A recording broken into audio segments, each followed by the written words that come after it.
This is part 1 of Home Depot Dad content, making my own fence out of steel. Whoa, that is a tall climb. However, this right here is all the steel that we picked up from the steel supply. So I unfortunately did all my measurements wrong, which means this bar right here actually has to get cut down to 8 feet. Everything inside of these bags right here are all the things we need to make work with the gate like these. Which we have the hinges, a bunch of spray paint. I actually have 5 more cans in the truck, new magnet, a bunch of blades to help cut it. It's relatively late, so we're gonna start out with the Sawzall blades. So hopefully we can cut this. If not, it is only 7 p.m., so I should be able to cut with an angle grinder without upsetting any of the neighbors. This right here is the only paint pen I can find, so we're just gonna mark it right where it says 8 feet, and that should probably be good enough. That seems to be as straight as James Charles, so I really hope that's good.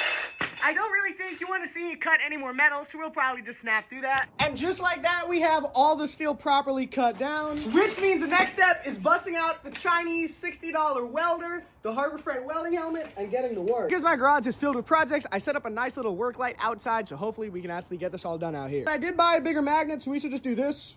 And that guy right there is all magneted up, so now we just gotta tack it. Well, I might have gotten a little bit ahead of myself, and we fully welded not up this one, but also that one too. Now it's time to actually get over to the beams of it, which is where we have this square tube, and then we also have this thin round tube right here, and that's because I'm trying to go for a design. Now, the design that I'm coming up with is to take this guy and turn it at a slight angle, and now it looks like a diamond. You guys really don't want to see me weld anymore, so we should probably just do this guy.